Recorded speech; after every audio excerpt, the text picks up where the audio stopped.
सर्वांना जोहार. दामू मोळे ऑफिशियल या आपल्या YouTube चॅनलमध्ये आपलं सहर्ष स्वागत करतो. आजचा व्हिडिओ हा पेशा क्षेत्रातल्या माननीय सुप्रीम कोर्टामध्ये जी पेशा भरतीच्या संदर्भामध्ये जी याचिका प्रलंबित आहे, त्या याचिकेशी निगडीत असलेल्या एका हायकोर्टच्या जजमेंटच्या उद्देशाने हा आपला व्हिडिओ असेल. आपल्याला महाराष्ट्राच्या राज्यपालांनी काढलेल्या अधिसूचनेला, नोकर भरतीमधल्या अधिसूचनेला सुप्रीम कोर्टामध्ये चॅलेंज करण्यात आलेले आहे आणि या सुप्रीम कोर्टामध्ये विरोधी पार्टीच्या वतीने कुठल्या कुठल्या जजमेंटचा आधार घेण्यात आलेला आहे, त्या जजमेंटचा या ठिकाणी आपण उलगडा करतोय. यापूर्वी आपण 2 जजमेंटचा या ठिकाणी उलगडा केलेला आहे. पहिलं जजमेंट होतं Chebrolu Leelaprasadrao versus Andhra Pradesh state and others, जे 5 जजेसच्या बेंचने संविधान पीठाने दिलेला निर्णय होता.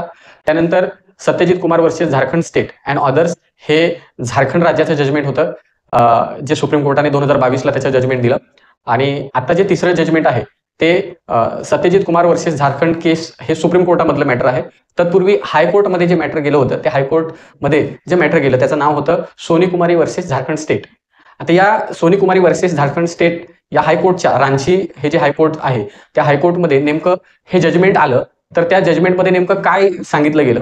झारखंड राज्यामध्ये राज्यपालांनी 100% नोकर भरतीमधली शिक्षकांची अधिसूचना काढली होती आणि त्याच्यानंतर लगेच त्याच्या बेसिसवरती तिथे पदवीधर शिक्षकांची भरती सुरू झाली होती. आणि या भरतीमध्ये जे गैर अनुसूचित जमातीचे उमेदवार होते त्यांना कुठेतरी वाटलं की आपल्यावरती हा खूप मोठा अन्याय आहे, आपले जे काही मूलभूत अधिकार आहेत ते मूलभूत अधिकारांवरती गदा आणलेली आहे या अधिसूचने अन्वये, आणि म्हणून संबंधित जे काही उमेदवार होते हे उमेदवार तिथल्या हायकोर्टमध्ये पोहोचले आणि हायकोर्टामध्ये जे काही जजमेंट आलं ते जजमेंट आपण या व्हिडिओच्या माध्यमातून जाणून घेणार आहोत.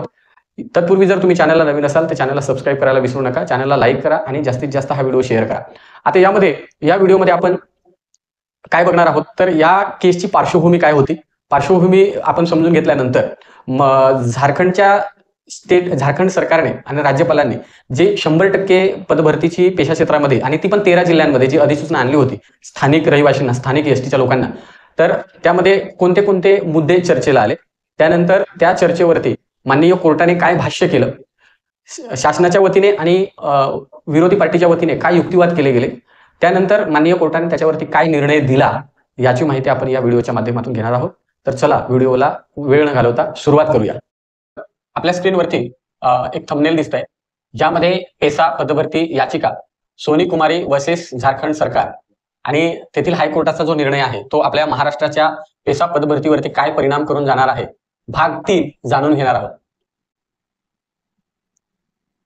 थोडक्यात आपण याची पार्श्वभूमी जाणून घेऊ की काय झालं होतं की झारखंड राज्यामध्ये अनुसूचित जमातीच्या उमेदवारांना 100% रिझर्वेशन आणलं होतं राज्यपालांच्या अधिसूचने अन्वये, आणि ते 100% रिझर्वेशन आणल्यानंतर त्या ठिकाणी काय झालं, त्या ठिकाणी प्रशिक्षित पदवी शिक्षक म्हणजे TGT ची पदभरती सुरू झाली आणि ती सुरू झाल्यानंतर तेथील उमेदवार हे रांचीच्या म्हणजे झारखंड स्टेटमधल्या रांचीचं जे हायकोर्ट आहे त्या रांची हायकोर्टला त्यांनी धाव घेतली आणि त्यांनी असं म्हटलं की बाबा जे 100% रिझर्वेशन दिलेलं आहे त्या 100% रिझर्वेशन मध्ये स्थानिक रहिवासीची जी अट टाकलेली आहे त्यामध्ये काय केलेलं आहे, आम्ही बसत नाही आहोत आणि आम्हाला त्यामुळे काय झालेलं आहे, संधी मिळत नाही.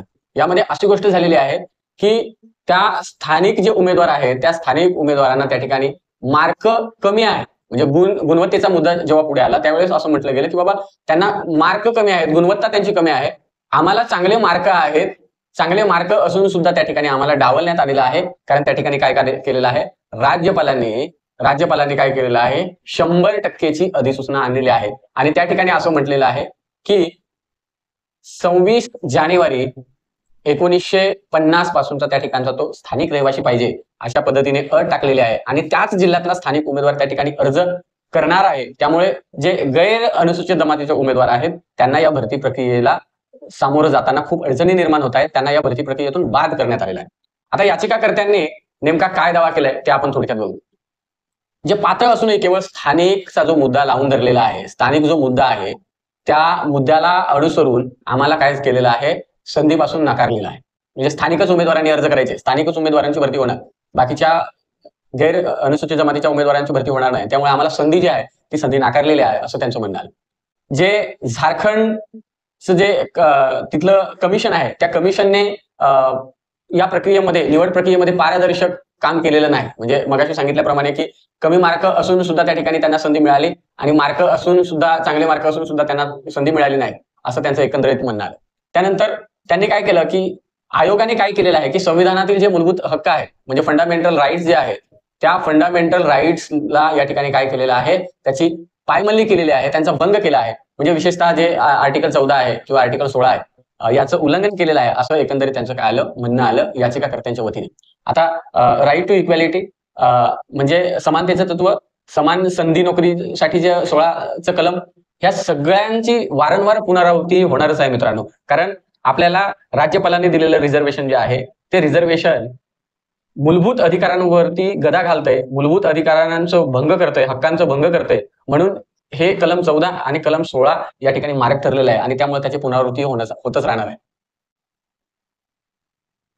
आता त्या ठिकाणी कुठले मुद्दे चर्चेला आले आणि कोर्टानं त्या ठिकाणी नेमकं काय म्हटलं ते आपण थोडक्यात जाणून घेऊ. तिथे विषय आला होता की झारखंडमध्ये 100% रिझर्वेशन अनुसूचित जमातीच्या उमेदवारांना दिलं होतं आणि अनुसूचित जमातीच्या उमेदवारांना दिल्यानंतर ते वैध आहे की अवैध आहे असा त्या ठिकाणी प्रसंग निर्माण झाला, पेच प्रसंग निर्माण झाला.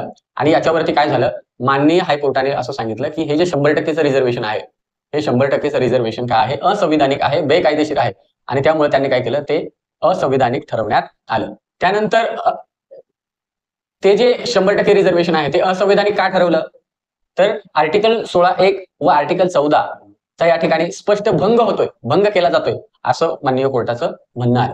आता यामध्ये अजून ही गोष्ट चर्चेला आली की बाबा 100% रिझर्वेशन जे दिलेलं आहे ते 100% रिझर्वेशन बेकायदेशीर आहे. त्याचं कारण मीमांसा त्यांनी केली की 1992 साली इंदिरा सोवानी केस सुप्रीम कोर्टामध्ये आली आणि त्या लार्जर बेंचने त्या ठिकाणी काय केलेलं आहे, 50%ची मर्यादा घालून दिलेली आहे. पण तुम्ही मात्र काय केलेलं आहे, तुम्ही 100% रिझर्वेशन दिलेलं आहे, त्यामुळे ऑटोमॅटिकली तुम्ही काय केलेलं आहे, या ठिकाणी 50%ची मर्यादा काय केलेली आहे, ओलांडलेली आहे. आणि त्यामुळे तुम्ही 100% रिझर्वेशन दिल्यानंतर हे आरक्षण जे आहे हे समान संधी जे आपण आर्टिकल 16 मध्ये सांगतोय ते या ठिकाणी काय झालेलं आहे, 100% आरक्षण दिल्यामुळे इतर लोकांना, इतर नॉन एसटीच्या लोकांना त्या ठिकाणी समान संधी राहत नाही. कारण 100%च्या 100% आरक्षण तुम्ही एसटीच्या प्रवर्गाला दिलं आणि त्यामुळे बाकीच्या लोकांना इथे संधी राहत नाही आणि हे जे संविधानाच्या मूलभूत रचनेच्या विरोधात आहे. म्हणजे त्यानंतर गव्हर्नरच्या अधिकारांबाबत त्या ठिकाणी चर्चा झाली. कारण आपल्याला माहिती आहे की माननीय राज्यपालांनी म्हणजे झारखंड असेल किंवा महाराष्ट्राच्या राज्यपालांनी जे काही रिझर्वेशन आणलेलं आहे ते रिझर्वेशन 5व्या अनुसूचीच्या अधीन राहून आणलेलं आहे. म्हणजे 5व्या अनुसूचीच्या पॅरा 5 उपपरिच्छेद 1 या अंतर्गत हे रिझर्वेशन राज्यपालांना असलेल्या विशिष्ट अधिकाराअंती हे आणलेलं आहे. परंतु यामध्ये जे काही माननीय कोर्टाचं निरीक्षण आलं, जे काही माननीय कोर्टाने या ठिकाणी निरीक्षण नोंदवलं ते असं की गव्हर्नरला 5th शेड्यूल नुसार नियम बनवण्याचा अधिकार आहे. म्हणजे या ठिकाणी कोर्टाने स्पष्ट नकार दिलेला नाही, गव्हर्नरला 5व्या अनुसूचीच्या अधीन राहून नियम बनवण्याचा अधिकार आहे, तर नाकारत नाहीये, पण केवळ संविधानाच्या चौकटीत मर्यादित आहे. म्हणजे राज्यपालांनी जेही तुम्ही नियम बनवाल ते संविधानाच्या चौकटीमध्ये बनवायचे आहेत. संविधानाच्या फंडामेंटल राईट्स असतील, तत्व असतील, त्यांना डावलून तुम्ही या ठिकाणी नियम बनवू शकत नाहीत. ते तुम्हाला संविधानाच्या चौकटीतच बनवावे लागतील आणि ते अधिकार माननीय हायकोर्टाने नाकारलेले नाही. त्यानंतर हे जे अधिकार आहेत राज्यपालांना दिलेले ते अधिकार मूलभूत हक्कांवर आघात करणारे नसावेत. म्हणजे मूलभूत हक्कांवर आघात करता येणार नाही. तुम्हाला अधिकार आहेत, पण तुम्हाला मूलभूत जे हक्क दिलेले आहेत सर्व या भारतातल्या नागरिकांना, महाराष्ट्रातल्या नागरिकांना त्या ठिकाणी त्या मूलभूत हक्कांवरती आघात करता येणार नाही.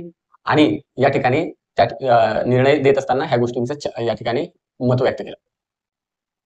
कायदेशीर कारण मीमांसा काय आहे, तर 5th शेड्यूलच्या नियमांचा वापर केवळ अनुसूचित क्षेत्रातील प्रशासनासाठी होऊ शकतो. आपण म्हणतो की हमारे गाव में हमारा राज, तसं स्थानिक या ठिकाणी तुम्ही अनुसूचित क्षेत्रातील जे प्रशासन आहे त्यासाठी तुम्ही 100% असे नियम बनवू शकता, पण ते संविधानाला घातक ठरणार नाहीत. असे गव्हर्नरचा अधिकार संविधानाचा पॅरा 3 म्हणजे जे पॅरा 3 मध्ये काय सांगितलंय, पॅरा 3 मध्ये मूलभूत अधिकार म्हणजे फंडामेंटल राईट्स याची कॉन्स्टिट्यूशन मध्ये नोंद आहे आणि त्यामध्ये जे तुम्ही नियम बनवाल ते मूलभूत हक्कांपेक्षा मोठे नसावेत, मूलभूत हक्कांपेक्षा ते वरचढ नसावेत असं माननीय हायकोर्टाने इथं म्हटलेलं आहे.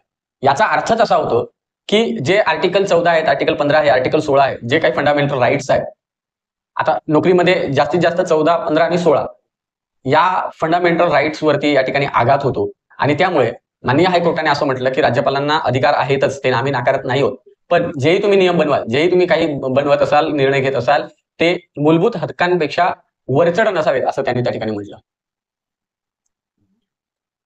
या ठिकाणी जे 5th शेड्यूलच्या पॅरेग्राफ 5(1) नुसार गव्हर्नरला कायदा करण्याचा अधिकार आहे का, तर न्यायालयाचं म्हणणं जे आलं ते आपण समजून घेऊ की न्यायालय असं म्हणतं की हो, 5व्या अनुसूचीच्या पॅरा 5 उपपरिचित 1 नुसार गव्हर्नरला कायदा करण्याचा अधिकार आहे.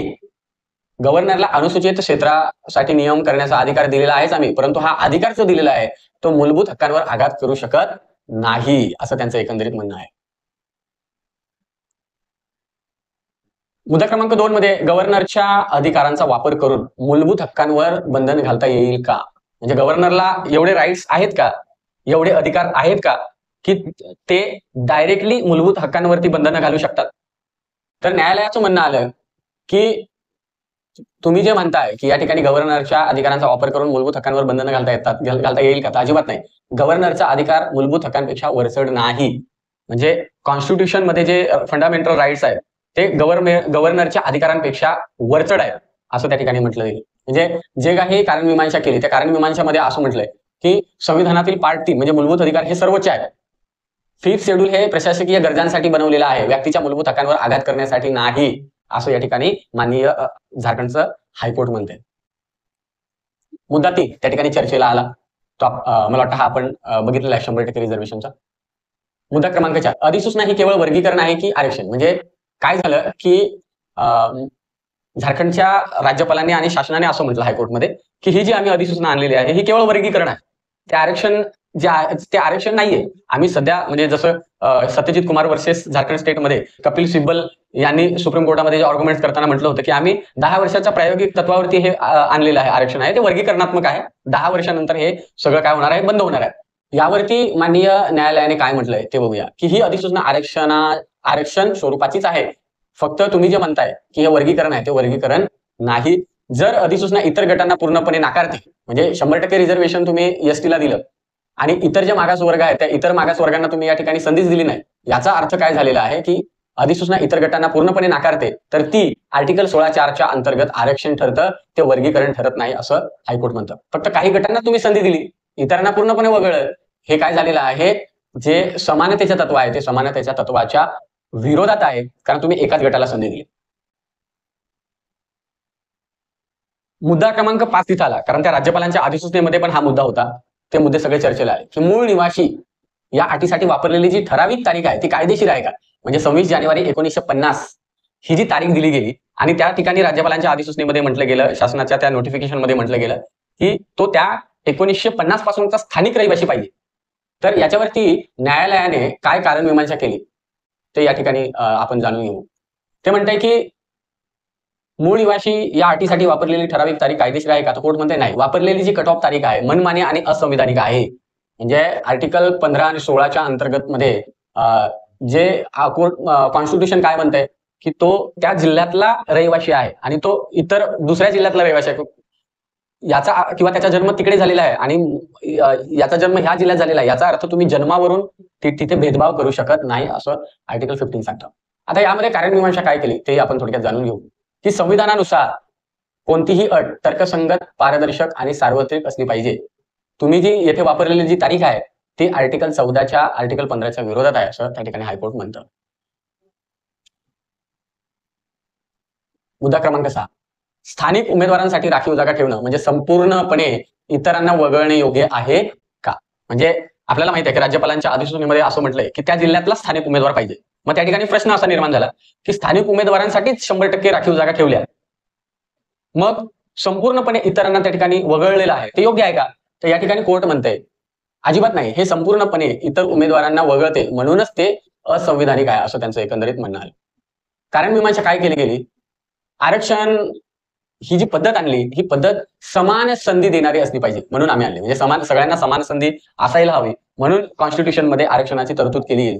परंतु या ठिकाणी काय झालं की या ठिकाणी सर्व गट पूर्णतः अपात्र ठरवले गेले, म्हणजे नॉन एसटीचे, आणि जे काही सार्वत्रिक नोकरीच्या संधी आहेत त्या सार्वत्रिक नोकरीच्या संधी या ठिकाणी त्या लोकांच्या हिरावून घेण्यात आल्या असं या ठिकाणी हायकोर्टाचं म्हणणं आलं. आता या ठिकाणी राज्य सरकार व प्रतिवादीचे मुद्दे, म्हणजे राज्य सरकार आणि विरोधी पार्टी, प्रतिवादी म्हणजे विरोधी पार्टी, यांच्यामध्ये काय म्हणणं झालं की बाबा आपण याच्यावरती चर्चा केली, फक्त आपण थोडक्यात घेऊया की गव्हर्नरचा अधिकार पूर्णपणे वैध आहे असं शासनाचं म्हणणं आलं.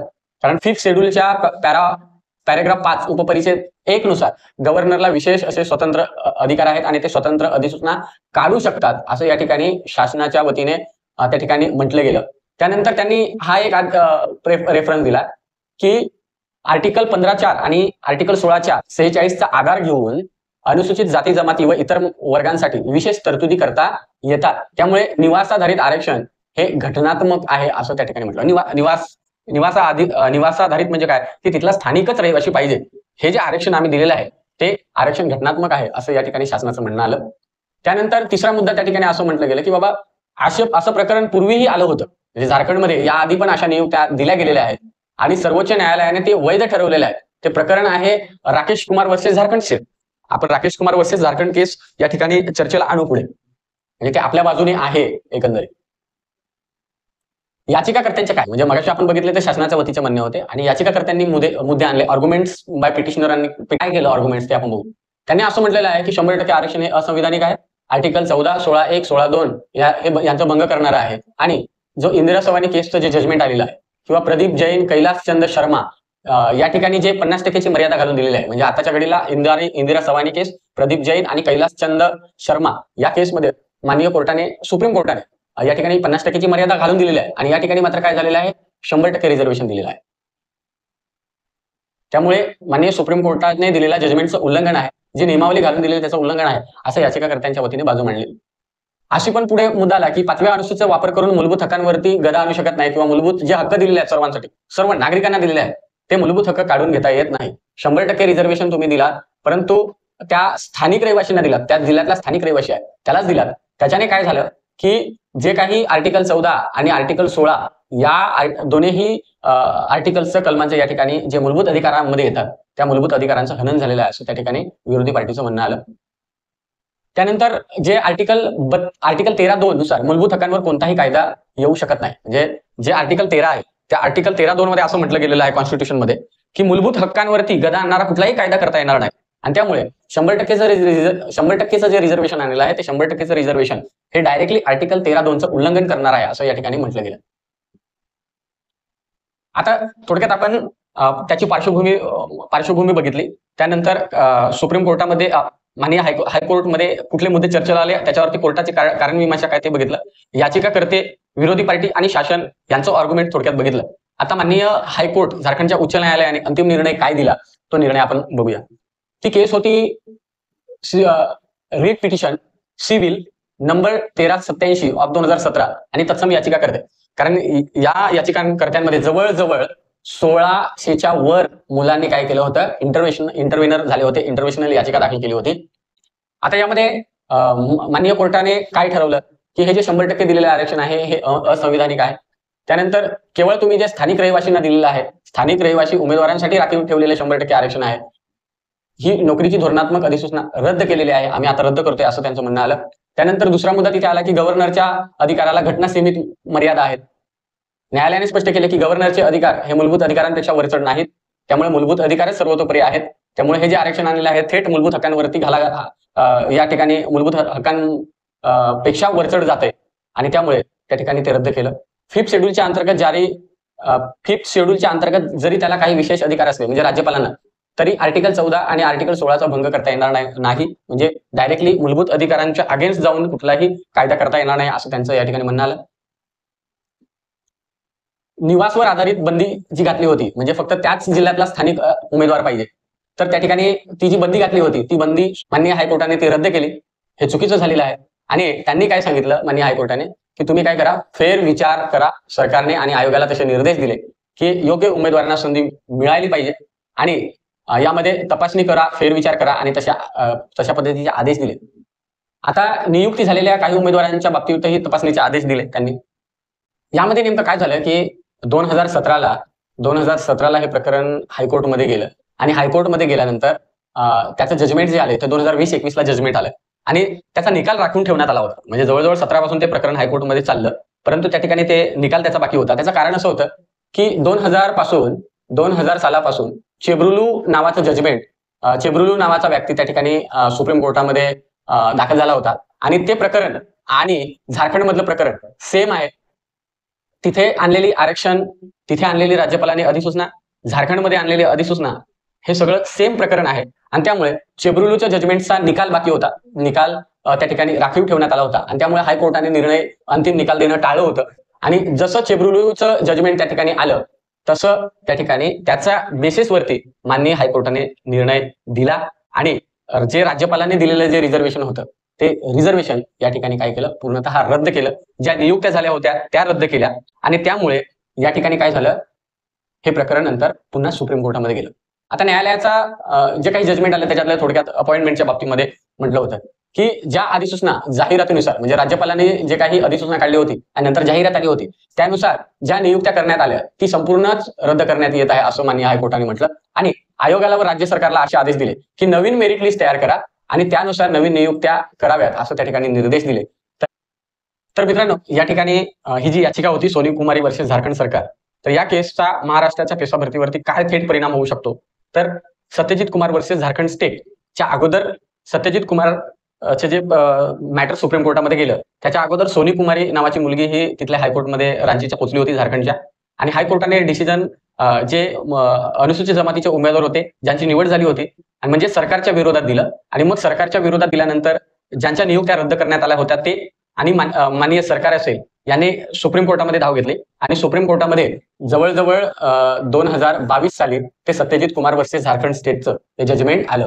म्हणजे एकंदरीत सोनी कुमारी वर्सेस झारखंड सरकारचं जे जजमेंट आहे, म्हणजे हायकोर्टचं जजमेंट आहे, ते जजमेंट आपल्या भाग 3 मध्ये जाणून घेणं का महत्वाचं ठरलं, तर या ठिकाणी आपल्याला ते प्रकरण हायकोर्टमध्ये निकाली का काढलं, तर सुप्रीम कोर्टाचं जजमेंट आला होता. सुप्रीम कोर्टाचं चेब्रुलू लीलाप्रसाद राव वर्सेस आंध्र प्रदेश स्टेटचं जजमेंट 5 जजेसच्या बेंचने दिलं होतं. आणि 5 जजेसच्या बेंचने दिलं होतं, हे बेंच 2 जजेसचं होतं. म्हणजे सोनी कुमारी वर्सेस झारखंड सरकारचं जे हायकोर्टामध्ये निर्णय झाला तो 2 जजेसने दिला. त्यामुळे मी मागे सांगितल्याप्रमाणे या ठिकाणी काय झालं की मोठ्या बेंचचा निर्णय छोटं बेंच फिरवत नसतं, रद्द करत नसतं. जर त्यांना असं वाटलं की यामध्ये मोठ्या बेंचने दिलेला निर्णय हा त्या ठिकाणी विरोधाभासी आहे तर त्या ठिकाणी ते मोठ्या बेंचकडे वर्ग करू शकतं. पण या ठिकाणी असे खूप कमी प्रकरणं झालेले आहेत. मोठ्या बेंचचा निर्णय छोटा बेंच फिरवू शकत नाही आणि त्यामुळेच हायकोर्टाने सुप्रीम कोर्टाच्या चेब्रुलू नावाच्या जजमेंटचाच आधार घेऊन या ठिकाणी हे आरक्षण नाकारलं. त्यानंतर जरी ते उमेदवार ज्यांची निवड झाली होती, नियुक्त्या रद्द झाल्या होत्या, ते बाधित उमेदवार इंटरव्हेन्शनच्या माध्यमातून सुप्रीम कोर्टामध्ये जरी पोहोचले होते तरी त्या ठिकाणी चेब्रुलूच्याच धर्तीवरती पुन्हा त्या ठिकाणी हायकोर्टाने सत्यजित कुमार वर्सेस झारखंड स्टेटचं ते जजमेंट दिलं. आणि त्यामुळे हे 3 जजमेंट या ठिकाणी महत्वाचे ठरतात की महाराष्ट्राच्या पेशा भरतीचा जो पेच प्रसंग आहे तो याच केसेसच्या भोवती या ठिकाणी फिरतोय. तर ही एक केस होती. या केसबद्दल तुम्हाला माहिती सांगायची होती म्हणून हा व्हिडिओ होता. पुढच्या व्हिडिओमध्ये आपण सगळ्यात इम्पॉर्टंट जी केस आहे की आपण वारंवार या 3 जजमेंटमध्ये बघितलं की 50% मर्यादा महाराष्ट्रामध्ये, झारखंडमध्ये, आंध्र प्रदेशमध्ये जे अनुसूचित जमातीच्या उमेदवारांना दिलेलं रिझर्वेशन आहे हे 100% आहे. पण वारंवार 50%चा हा जो मुद्दा येतोय तो मुद्दा हा आहे की माननीय सुप्रीम कोर्टामध्ये 1992 साली ओबीसी रिझर्वेशनच्या बाबतीमध्ये जनरल कॅटेगरीच्या लोकांनी त्या ठिकाणी सुप्रीम कोर्टामध्ये चॅलेंज केलं होतं. आता ते प्रकरण वाटिया आयोग वगैरे हा सगळं आपण नंतर बघणारच आहोत. परंतु सद्यस्थितीमध्ये ते जजमेंट बघणं फार गरजेचं आहे. ते पुढच्या व्हिडिओमध्ये आपण बघू. जर या ठिकाणी तुम्हाला सोनी कुमारी वर्सेस झारखंड स्टेट बद्दल जर तुम्हाला माहिती विचारायची असेल तर नक्की मला संपर्क करा. तुम्हाला हा व्हिडिओ आवडला असेल तर जास्तीत जास्त शेअर करा. आपण हा व्हिडिओ थांबवतोय. धन्यवाद. जोहार.